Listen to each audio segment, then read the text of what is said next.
va a pasar en el mundo y específicamente en México? A nivel mundial, los precios de los alimentos van a seguir volátiles y con una tendencia ascendente. Van a seguir subiendo los precios a pesar de que la producción mundial va a aumentar. Se considera que en el 2008 va a aumentar en 4% la producción de cereales. Los países más pobres importadores de alimentos se estima van a pagar un 40% más que en el 2007 por la importación de estos alimentos. ¿Qué va a pasar en México? El panorama para México no es nada alentador en dos frentes: los precios y los ingresos.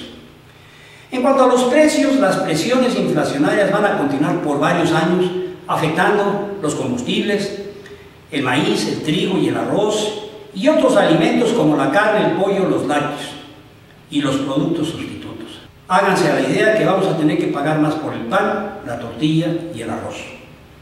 En cuanto a los ingresos, México está en el grupo de países más vulnerables ante la desaceleración de la economía de Estados Unidos. Las familias mexicanas tendrán menores ingresos y va a aumentar la pobreza, debido a un menor ritmo de crecimiento de nuestra economía, la cual se va a traducir en menores exportaciones y menores remesas de los trabajadores mexicanos en el exterior. Esta situación va a debilitar la capacidad de los hogares más pobres para enfrentar el aumento de los precios. Se prevé una tasa de crecimiento económica muy modesta para los próximos 3 años en México, una tasa de crecimiento de la economía del 2 al 3%. El gobierno, por lo tanto, se encuentra en la cuerda floja, por un lado tratando de evitar la inflación y por el otro tratando de estimular a la economía. ¿Qué es lo que estamos haciendo en el mundo y en México? A nivel internacional, bueno, se está hablando. Acaba de pasar la Conferencia de Seguridad Alimentaria Mundial en Roma, del 3 al 5 de junio. Había la oportunidad de relanzar la lucha internacional contra el hambre y la pobreza, pero los logros fueron pocos y muy reducidos. Se acordaron los puntos siguientes: procurar mayor ayuda de los países desarrollados para alimentar a las poblaciones de los países del tercer mundo.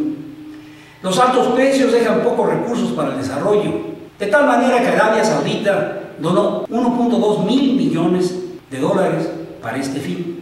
Falta que los demás países desarrollados se comprometan a elevar sus contribuciones. Se propuso una moratoria en la producción de etanol, pero solo fue un llamado de atención, pues no se lograron acuerdos concretos. La producción de etanol causa cerca del 30% del incremento en el precio de algunos cereales. Se propuso eliminar las restricciones a las exportaciones de alimentos.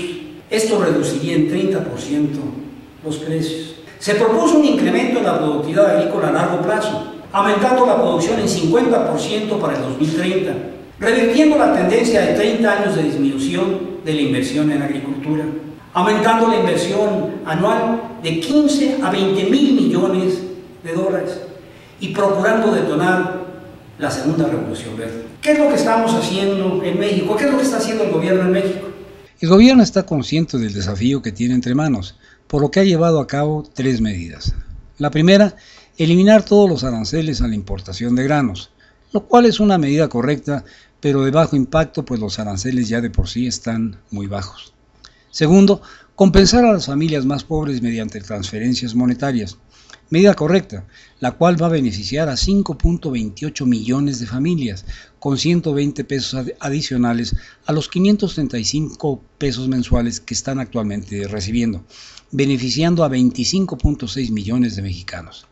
La tercera medida es congelar hasta fines del 2008 los precios de 150 productos alimenticios, medida correcta, pero no considera los principales alimentos en la canasta popular de los mexicanos como las tortillas, y cuando se levante la congelación de precios puede haber un fuerte incremento de precios que cause inestabilidad.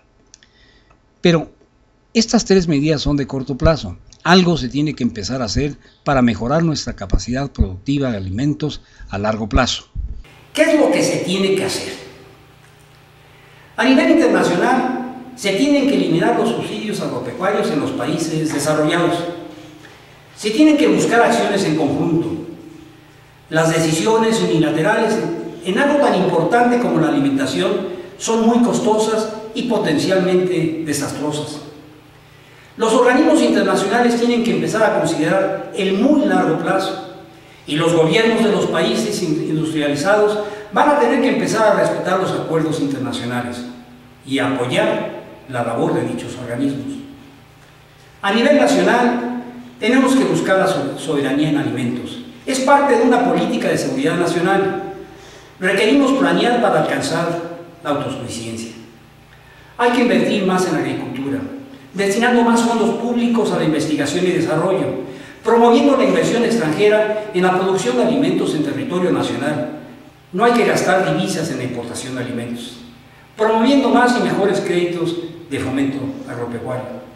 Hay que brindar subsidios equivalentes a los de nuestros principales socios comerciales. Algo tenemos que hacer, de lo contrario, esos cuervos siguen mirándome y yo a ellos. Gracias.